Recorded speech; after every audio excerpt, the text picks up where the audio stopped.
नवीन दिवस, नवीन सुरुवात. तर चला आजच्या दिवसाची सुरुवात करूयात देवाच्या आशीर्वादाने.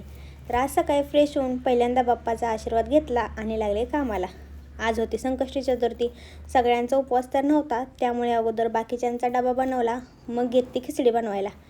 आता तुम्ही म्हणाल, एवढी खिचडी तू एकटी खाणार का? तर नाही, माझ्यासोबत माझ्या दिरांचाही उपवास असतो. मग दोघांसाठी खिचडी बनवली आणि नंतर नारळ पाणी पिले. नारळ पाणी पिऊन थोडी एनर्जी आली काम करायची. मग लागले कामाला. यांनी बाजारातून फ्रेश मेथीची भाजी आणली होती. मग बसले मेथीची भाजी निवडत.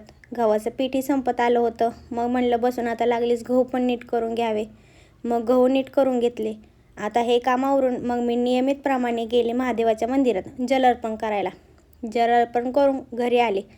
थोड्या वेळाने बाल्कनीमध्ये सुकत घातलेले सगळे कपडे काढून त्यांच्या घड्या घालून ठेवल्या आणि नंतर माझं सगळं आवरून आम्ही गेलो मंदिरात. चतुर्थीमुळे मंदिरात खूप गर्दी होती. तसेच चतुर्थीनिमित्त मंदिरात कीर्तन सोहळा सुरू होता. लाईनमध्ये उभे राहिले दर्शनाला. बाप्पाचं दर्शन घेतलं आणि थोडा वेळ तिथे जाऊन बसले. दर्शन अगदी मस्त झालं.